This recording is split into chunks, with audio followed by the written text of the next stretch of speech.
compartir pantalla. Fuerza, Yanni, no te voy a dormir. Creo que se colgó, Yanni. ¿Por qué, Pico? No sé cómo Yo te he visto colgada después. ¿Se ve bien ahí No. la diapositiva? ¿Ven bien? Sí, yo sí, profe. ¿Y vos, Yanni? ¿Bien? Todavía no me aparece a mí.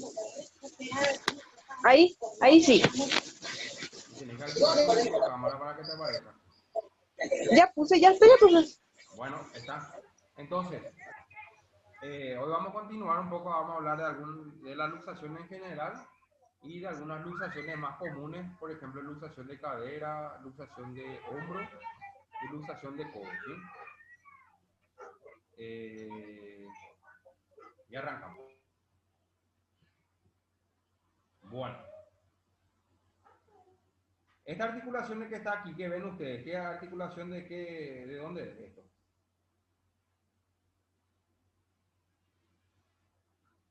¿De dónde es esta articulación? Parece tipo, no sé cómo se llama, de la pierna, ¿es, profe? No, hay articulación de pierna, ¿de qué? ¿Es de rodilla, cadera, tobillo? ¿De qué articulación es? ¿Muñeca, codo, hombro? ¿Qué es? No sé.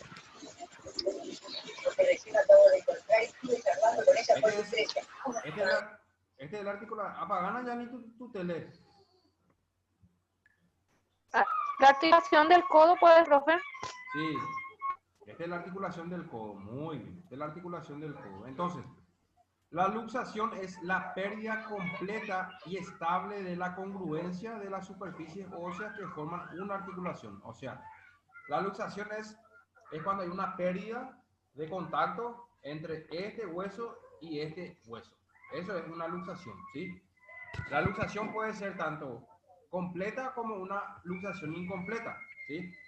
Entonces nosotros acá vemos una luxación del codo, ¿sí? Como ven ustedes aquí, esta es una vista lateral y esta es una vista anterior, ¿sí? Entonces, en esta vista, ¿qué tipo de luxación Sí. usted cree que es? ¿Es una luxación anterior o posterior? Teniendo en cuenta esto, el húmero. ¿Qué luxación es? ¿Anterior o posterior? El anterior. Es una luxación anterior porque El esto anterior puede ser, profe. sí, es el anterior porque esto que vemos aquí se desplazó hacia adelante con respecto al cúbito. Este es el cúbito. Sí. Este huesito que está aquí es el olecranon, este que ven aquí. Este que está aquí se llama olecranon o cavidad sinoidea mayor. Ese huesito que nosotros palpamos acá. Y ese huesito es esto que encontramos aquí. Y esta es una luxación lateral, ¿ven? Se desplazó hacia un costado, ¿sí? Entonces, esto por ejemplo es una subluxación, que es una luxación incompleta, donde no hay una pérdida completa entre un hueso y otro hueso, ¿sí? ¿En dónde ustedes creen que acá se encuentra la luxación?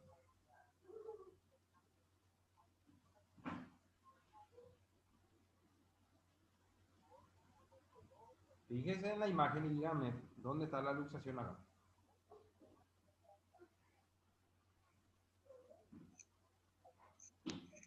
Como profe no te escucho bien.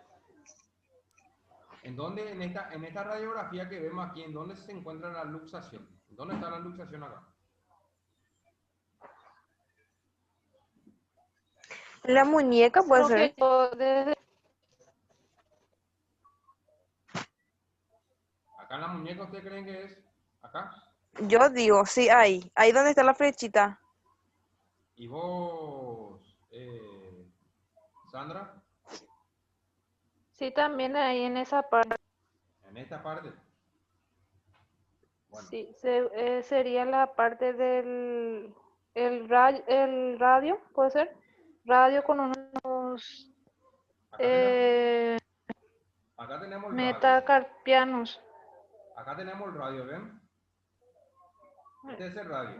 El, Estos son los huesos del el carpo. cúbito sería, profe, entonces. Acá, hacia acá, hasta ahí. Uh-huh.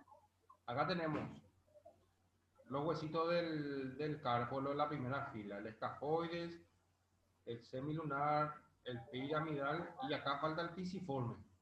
Y ven cómo el pisiforme está aquí. Acá está el Sí. pisiforme tiene que estar aquí. Entonces aquí hay una luxación, es una luxación carpiana y es una subluxación. Y esa es la subluxación, una pérdida parcial nomás. Y la luxación ya es una pérdida completa, como esta por ejemplo, ¿ven? Como acá se desplazó completamente, luego, ¿ven? Ya es más alevosa la luxación. ¿Quiénes se encargan de estabilizar la articulación? ¿Me escucha bien usted, verdad? Sí, profe. ¿Sí? ¿Sandra? Sí. Sí, ¿Sí? Bueno. Entonces, ¿quién se encarga de sí, profe. estabilizar una articulación? Por ende, los huesos en sí y sobre todo los ligamentos y la cápsula articular, la presión negativa que hay dentro de la articulación y las estructuras miotendinosas. Las estructuras miotendinosas se refieren a los músculos con sus tendones. Esto es lo que se encarga de darle una estabilidad a la articulación.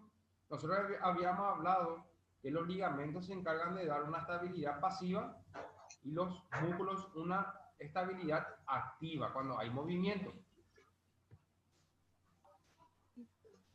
Acá, por ejemplo, nosotros vemos la articulación de la rodilla, ¿sí? Y acá hay una luxación, ¿ven? Como hay un desplazamiento entre esto. Hay una luxación acá de rodilla.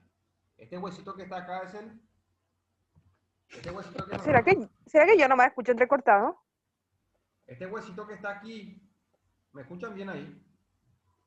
¿Vos escuchás bien, Sandra? Sí, yo sí Yo escucho yo sí te escucho entrecortado, bien, pero... profe. Creo que es la señal, la señal. Bueno. Seguí, Seguro no, que es la profe. señal de tu celular. Que a mí me suele hacer también así cuando estamos dando clases. Acá nosotros tenemos este huesito que está aquí, es el peroné, ¿sí? Y hay una luxación en la rodilla, hay un desplazamiento aquí. Esta es una resonancia magnética de la cadera, ¿ven? Como la cabeza del fémur tiene que estar aquí y cómo se desplazó hacia abajo. Es una luxación inferior de la articulación coxofemoral, ¿ven? Lo mismo aquí, esto. ¿Ven este huesito? Este es el fémur, tiene que estar aquí la cabeza.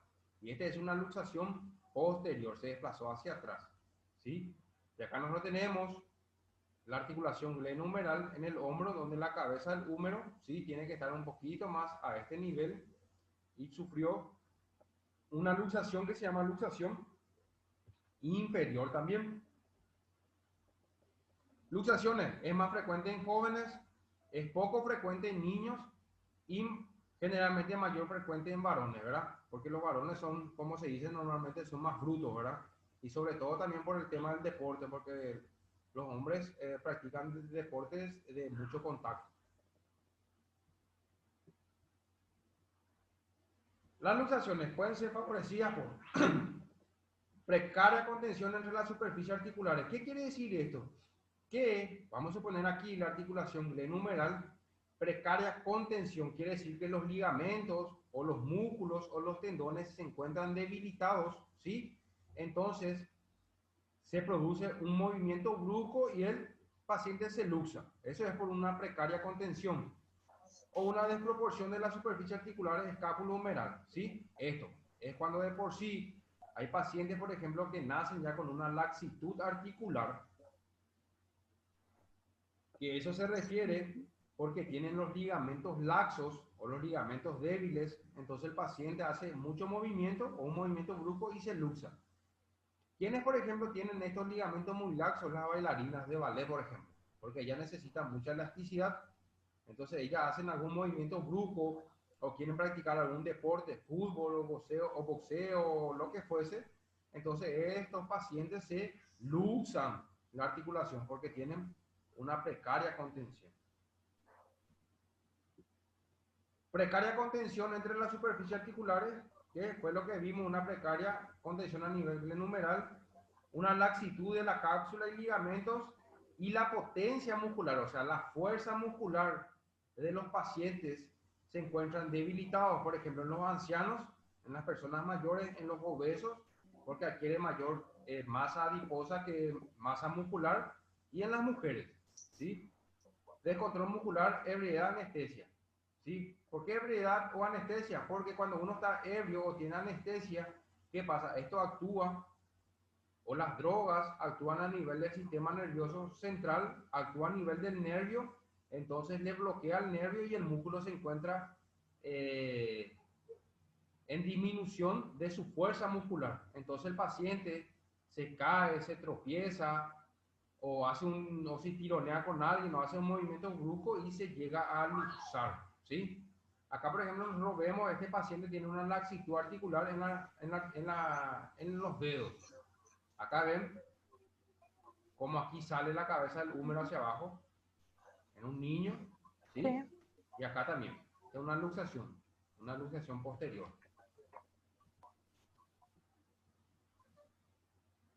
Acá, por ejemplo, nosotros tenemos como ejemplo, ¿sí? La articulación glenumeral. Acá tenemos ligamento acromio coracoideo, que es un ligamento que va de la clavícula al acromión, ¿sí? Acá tenemos otro ligamento. Acá tenemos también la cápsula articular, esto que vemos acá, el tendón de la porción larga del bíceps, ¿sí? Y esto, lo que hacemos nosotros con esto es ver la contención muscular del paciente, ¿sí? ¿Me dan un ratito, Sandra? Dejo así, no salgo. Un ratito. Sí, vamos.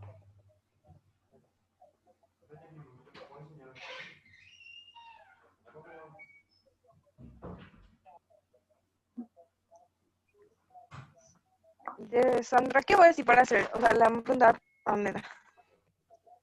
Ahora ya estoy, ya se fue ya mi participante. Profe, Te escucho. yo quería preguntar si podíamos hacer la clase más tarde, o sea, a las 7 o a las 6:30, algo así. ¿Por qué? Y yo pregunto nomás cómo cambió la hora y ahora es de día todavía y todas esas cosas. ¿Y qué tiene que ver? No sé. Claro, Yo pregunto nomás. pero no tiene nada que ver, Janina. Decime por qué. O tenés que trabajar, o qué sé yo, no sé. No, yo no trabajo. No, entonces no. Bueno, Vamos a quedar en este horario porque yo después, si hacemos muy tarde, no puedo citar pacientes después en el consultorio. Y tengo trabajo también en otro lado, ¿entendés, Janina? ¿Está bien? ¿Me escuchás? Sí, sí, profesor. Bueno. Entonces, lesión de la cápsula en diferentes grados, desde la elongación a desgarro. O sea, uno cuando se luxa, cuando hay un movimiento brusco en la articulación, ¿qué va a pasar? Evidentemente, se va a lesionar la cápsula articular que se encarga de darle contención a esa articulación, se va a encontrar comprometida por ese movimiento brusco que se produjo, ¿verdad? Se va a lesionar los ligamentos, lesión de los rodetes intraarticulares, o sea, de las estructuras que se encuentran dentro, por ejemplo, el cartílago articular se puede lesionar, lesión de estructuras blandas periarticulares, ¿sí? Por ejemplo, en este caso, en la articulación glenumeral, ¿qué estructuras blandas podemos encontrar acá? La bolsa serosa, por ejemplo, la bolsa subacromial que se encuentra aquí, y también puede haber una lesión muscular, ¿sí? El músculo se puede desgarrar, se puede romper fibras de los músculos, ¿verdad? Entonces, evidentemente, cuanto más estructuras se encuentran dañadas, más grave va a ser la lesión. Y sobre todo, si las luxaciones lesionan los nervios o las arterias, es aún más grave. En toda luxación que se lesione un nervio o una arteria, tratamiento quirúrgico. Acá no hay nada que le pone en su lugar y ya está. Es quirúrgico, ¿verdad? Y después vamos a ver más adelante cómo nosotros podemos saber si el paciente tiene una lesión nerviosa o una lesión vascular, si es que se lesionó la arteria o el nervio. ¿Me escuchás mejor, Janina?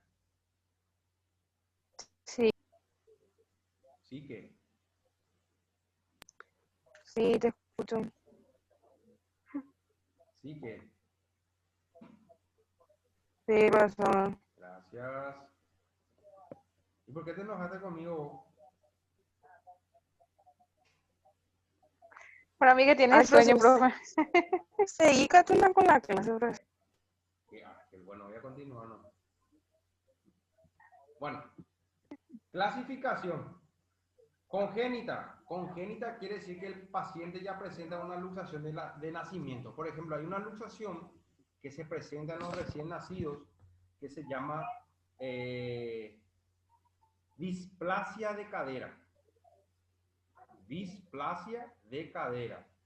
Es cuando el niño ya nace ya con una laxitud articular en la articulación de la cadera, ¿sí? Se hace unos movimientos, o el niño hace un movimiento, qué sé yo, el movimiento de flexión de cadera, y la cadera se luxa. Y hay algunas pruebas específicas que se realizan para saber si el paciente tiene o no esta displasia de cadera, ¿sí? Muchas veces a estos niños no se hace un diagnóstico temprano, y cuando el niño ya empieza a caminar a partir de los 2 años y medio, ¿sí? O 2, el niño ya empieza ya a cojear, ya se ve la cojera. Entonces uno se pregunta, ¿qué es lo que está pasando aquí? ¿Por qué este niño está cojeando? ¿Por qué mi hijo cojea? Entonces se le hace un estudio, una radiografía, y se observa que el paciente tiene una displasia de cadera, ¿sí? Atraumática. Atraumática puede ser por un trauma, voluntaria o involuntaria. Voluntaria es cuando, ¿qué piensan ustedes? Voluntario pues vendría a ser como un mecanismo directo. Es cuando viene alguien o vos chocás con el vehículo, te caes con la moto, ¡buh! Y te luxas. Y la involuntaria es cuando vos vas caminando, te tropezás, te caes y te luxas. Eso es voluntario e involuntario.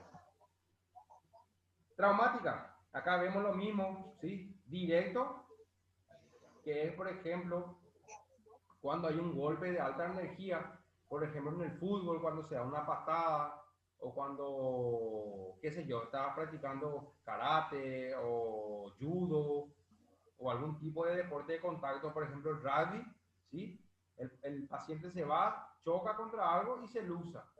Y el indirecto es el mecanismo más frecuente, ¿sí? Fuerza axial aplicada sobre una articulación que está en una posición de riesgo, ¿sí? Por ejemplo, el indirecto puede ser cuando viene la pelota en el fútbol, va a ir al ángulo, el arquero se tira con la mano abierta, desvía la pelota y se cae sobre el hombro. Y ahí se puede luxar el hombro, se puede luxar la articulación acromioclavicular. Es un mecanismo indirecto. Por eso, ¿en qué caso se ve en el hombro un mecanismo indirecto? Por ejemplo, el hombro en la abducción, que fue lo que les dije, así, y la palma de la mano mirando hacia afuera, rotación externa. Y entonces el paciente se cae en esa posición y se luxa. Sale del lugar su articulación. ¿Y qué pasa? Algunos valientes se van, manipulan. No, yo te voy a poner en su lugar, te dicen. Se van, le mueven aquí para allá. Le lesiona su nervio, después ya le lesiona su arteria, le complica su vida ya. Le fulminó. Por eso muchas veces cuando, o el día que ustedes, como ustedes están en el área de salud, y si llega a pasar esto, le van a decir, che, vos estás en el área de salud, vos sos, qué sé yo, estudiaste esto, estudiaste lo otro, vení, mirarle, ponerle bien. No, hay que derivar. Si no estás muy seguro, tenés que derivar. No, yo no puedo, se tiene que hacer un estudio, qué sé yo, le dicen algo, le inventan algo, pero no hay que manipular así por manipular nomás. Clasificación de las luxaciones. Tenemos la luxación recidivante, episodios repetidos de luxación en una articulación luego de un episodio traumático. O sea, la luxación recidivante es, por ejemplo, yo juego fútbol, me luxé el hombro, me fui al médico, me puso, me volvió a colocar en su posición anatómica normal la articulación, me puso un vendaje o un cabestrillo, reposo 2 o 3 semanas, ¿sí? ¿Y qué pasó? Luego ya no sentí más dolor, ya podía mover el hombro, bla, bla, bla. Después, ¿qué pasa? Yo me voy, me pica la espalda, yo hago esto para rascarme y ¡pum! Me sale el hombro del lugar. Eso es una luxación recidivante, es cuando sale el hombro.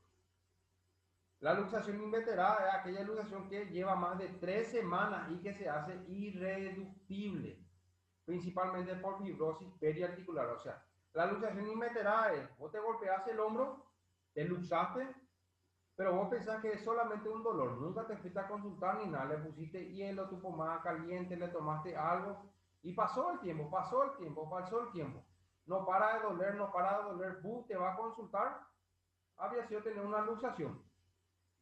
Pero esa luxación o esas estructuras que están en esa articulación ya se encuentran fibrosadas, ya están duras, ya es duro. Ya no se puede más reducir de forma manual, sino ya hay que hacer un tratamiento quirúrgico en una luxación inveterada. ¿Se entiende la diferencia, verdad? Sí, profe. ¿Sí? ¿Yani? ¿Estamos Sí. bien? Sí. Bueno, espérenme un ratito. Bueno.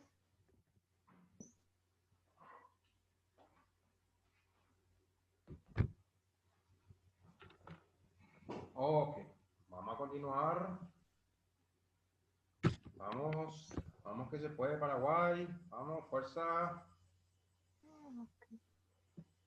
Dijimos, luxaciones puede haber traumatismo directo, traumatismo indirecto, ¿sí? La sintomatología de un paciente con luxación. Generalmente, siempre hay una historia de traumatismo. Me caí, me golpeé, me pegaron, me lesioné jugando fútbol o lo que fuera. Sobre todo esto, dolor, duele. Impotencia funcional, ¿qué quiere decir? El paciente no puede mover el hombro, no puede mover el brazo. Actitud antiálgica, o sea, es una actitud como un mecanismo de defensa del cuerpo que adopta el miembro para que no le duela. Por ejemplo, si yo me luxé el hombro, ¿qué va a pasar? El hombro yo voy a querer que esté hacia adentro, que esté así. Y ahí yo me voy a querer quedar. Yo no voy a querer que nadie me mueva esto hacia afuera porque me va a doler. Eso es una actitud antiálgica, ¿sí? El paciente generalmente, cuando una luxación en el hombro o en la articulación acromioclavicular, viene luego así, a consultar. Y el paciente ya entra luego así. ¿Qué pasa? Te dice el doctor. Y me duele acá, me caí, me golpeé, no sé qué. Y él ya sospecha, este se habrá luxado. Y puede haber deformidad, ¿verdad? Acá, por ejemplo, se ve una luxación en el codo. Esta es una luxación glenumeral. Y este es, por ejemplo, una luxación en la rodilla. ¿Se está entendiendo bien, chicos? ¿No tienen ninguna pregunta? Sandra, Peña, Janina. Hasta ahora no, No. profe.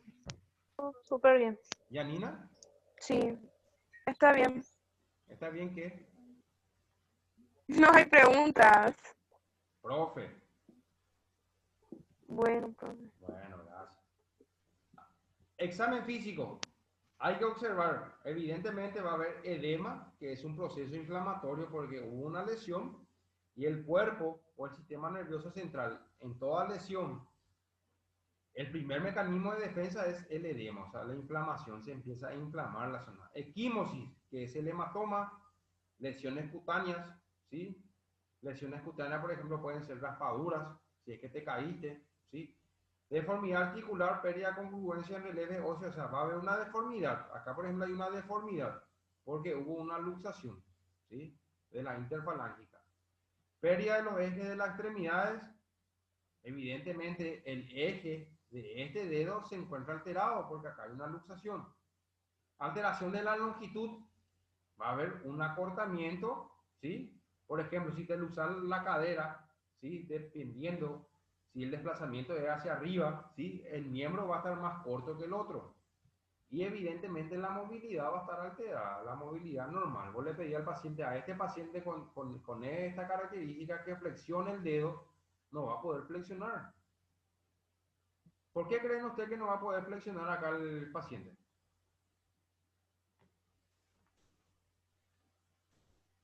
Le va a Que doler. le va a doler y salió del lugar luego también. No, eso ya Entonces yo creo sabemos. que no va a poder mover. Y no va a poder controlar tampoco. No está en su lugar.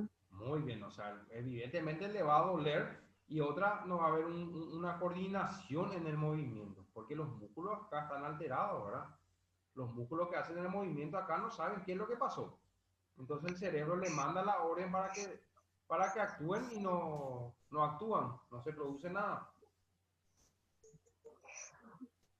Examen físico, ¿sí? Este, por ejemplo, es una resonancia magnética de la columna cervical. Y acá se ve una luxación, ¿ven? A este nivel. Como acá no se sigue una congruencia, ¿ven? No olvidar el examen neurovascular, que fue lo que yo les dije. Examen neurovascular. Neurovascular en toda luxación. ¿Cómo nosotros podemos evaluar un examen neurovascular, la parte neurológica? Yo no sé si a ustedes les dije que... Yo le hablé a ustedes sobre la sensibilidad superficial, que es táctil, térmica, dolorosa, la profunda, que es la palestesia, la batiestesia, la varestesia, la varognosia. No, profe. ¿No? No, Bueno, no. ahora anoten ahí en su cuadernito. Sensibilidad pongan. Espérame que un rato que mi cuaderno está acá. ¿Cómo, profe? El martes estuvimos dando con la profesora de masofilaxia las partes de exploración sensitivas. Y ahí dieron ustedes la sensibilidad táctil, térmica y dolorosa.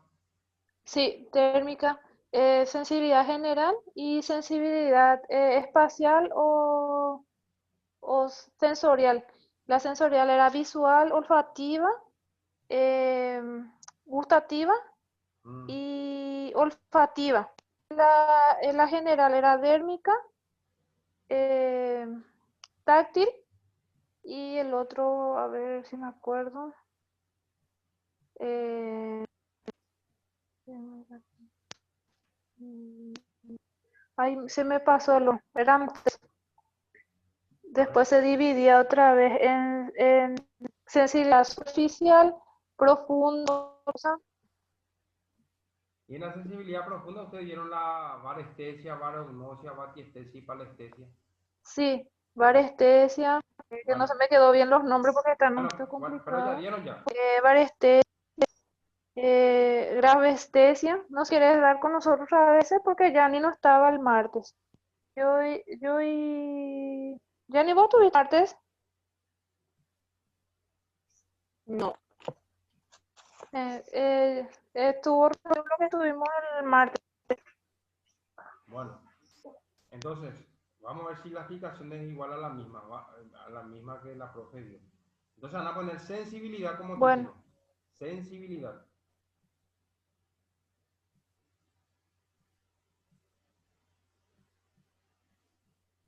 Número 1, el primero. Superficial.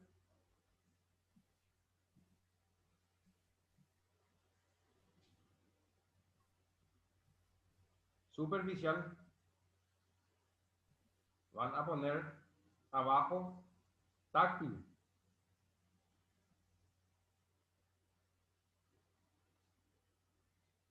Abajo térmica y dolorosa.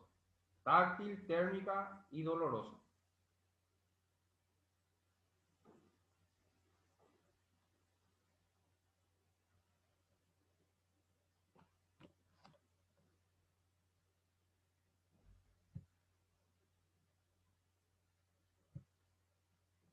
¿Ustedes me ven, chicos? sí, profe. Ajá. Entonces, en la sensibilidad táctil, le voy a explicar nomás yo cómo ya se evalúa esto. ¿Me ven bien ahí? Bueno, ¿Se ve bien? sí, profe. En la táctil, toda vez que Sí. ustedes hagan una evaluación,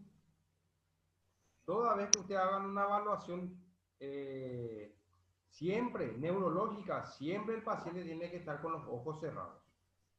No sé si le dijo eso la profe también. Sí. Siempre tiene que estar con los ojos cerrados. Vamos a suponer que usted quiere evaluar la sensibilidad táctil en la palma de la mano. ¿Cómo se hace eso? Se puede pasar un algodón sobre la palma de la mano del paciente, ¿sí? Siempre el paciente con los ojos cerrados, y se le pregunta al paciente si siente. Y si te dice sí, siento, te dice, te tiene que decir, tiene que discriminar. ¿En dónde sentís? Y siento en la palma izquierda, en la palma de la mano izquierda, o en la mano izquierda te va a decir. Entonces quiere decir que tiene su sensibilidad conservada, que no está alterada. Hay pacientes donde vos, por ejemplo, le decís, Le pasa el algodón sobre la palma de la mano y te dice, ¿sentiste? Y él le pregunta, sí, siento. ¿Y en dónde sentí? Y en mi mano derecha te dice, pero vos le estás haciendo en la mano izquierda. Y ahí está totalmente alterado. Si no, te dice, no siento luego. Esa es la sensibilidad superficial, que es la táctil, ¿sí?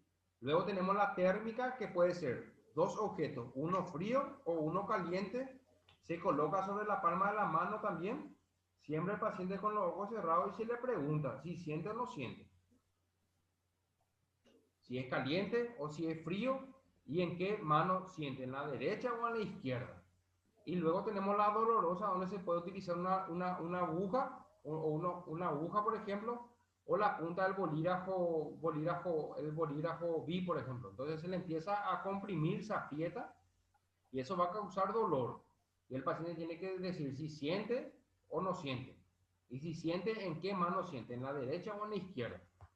¿Se entendió ahí, chicos? Sí, profe. Sí, profe. ¿Cómo te iba a decir? Bueno, esa es la sensibilidad superficial. Luego tenemos la sensibilidad profunda.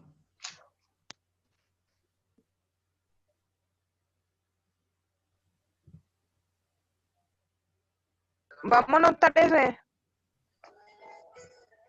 Y yo estoy dictando porque vos no estuviste en la clase.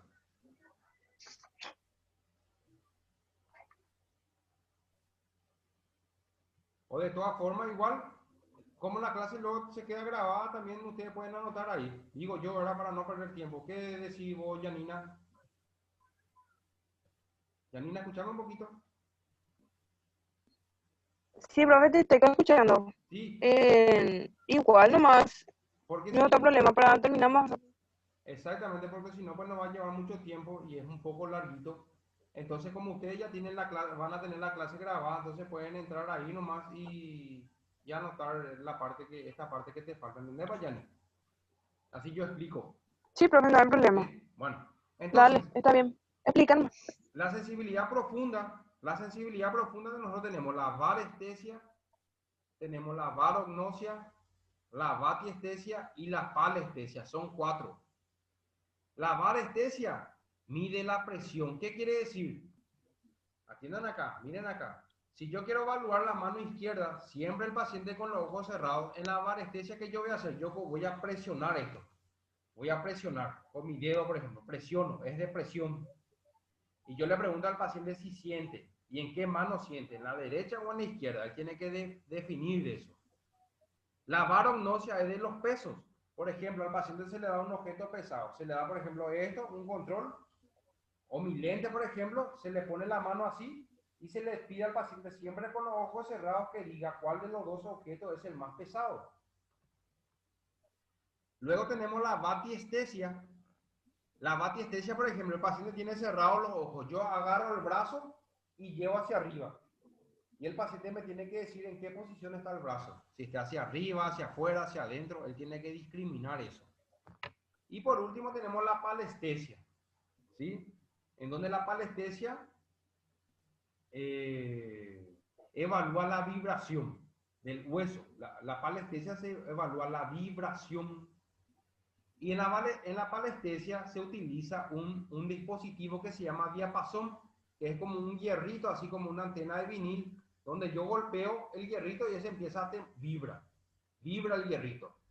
Entonces yo donde hay hueso pongo esto, siempre con los ojos cerrados, pongo donde hay hueso y el paciente me tiene que decir si siente o no siente esa vibración. Y si siente, en qué parte del cuerpo siente. ¿En el brazo derecho o en el brazo izquierdo? ¿Se entiende? Eso es la palestesia.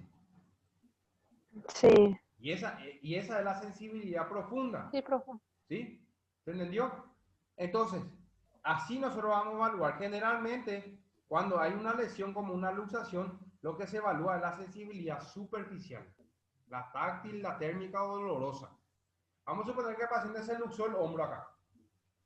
Entonces, ¿cómo vamos a evaluar la sensibilidad superficial? Se le pide al paciente que cierre los ojos. Yo le paso la palma de la mano o un algodón sobre el hombro y él tiene que sentir. Si no siente es porque tiene lesionado el nervio. ¿Se entiende?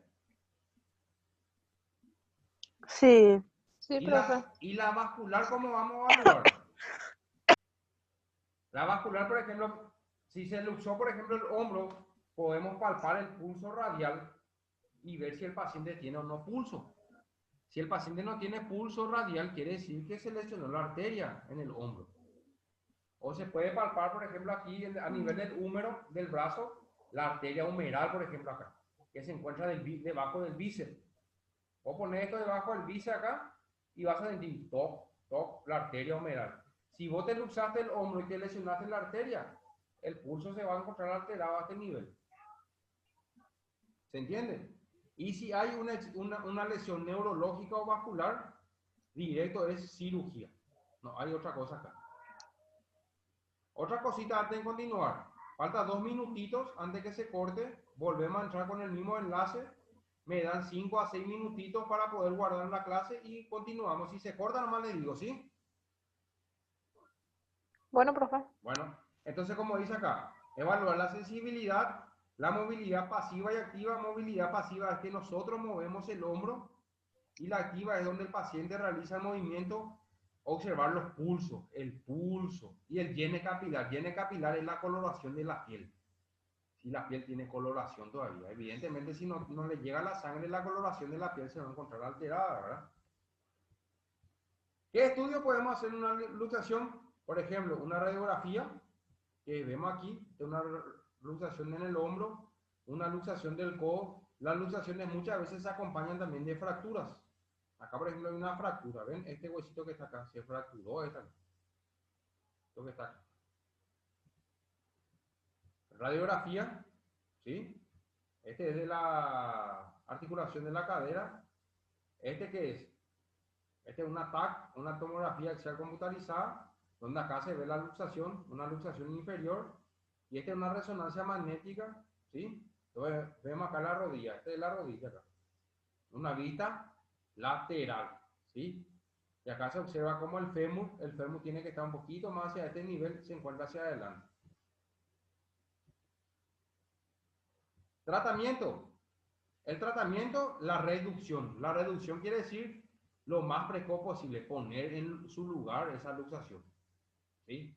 Que fue lo que yo les dije a ustedes en la luxación inveterada. ¿Se acuerdan? En la luxación inveterada ya se fibrosaba todo, si pasaban semanas ya era imposible poner de nuevo de forma manual, ya tenía que ser quirúrgico. Entonces lo más precoz posible. Mayor dificultad, mayor tiempo de evolución, la contractura muscular va haciendo más difícil o imposible la reducción. Cuanto más tiempo pasa el músculo, más se contractura y entonces ya va a ser mucho más difícil. Las posibles lesiones vasculares, neurológicas, articulares se hacen irreversibles, o sea, acá el tratamiento es quirúrgico en ese sentido. ¿Estamos, chicos? Salgo, Sí, profe. nos volvemos a conectar en 6 minutitos para que no se corte esta parte y llegamos hasta acá. Y nos volvemos a conectar. Bueno, ¿Está? profe. Bueno, chicas. Sí, profe, no hay problema. Ok.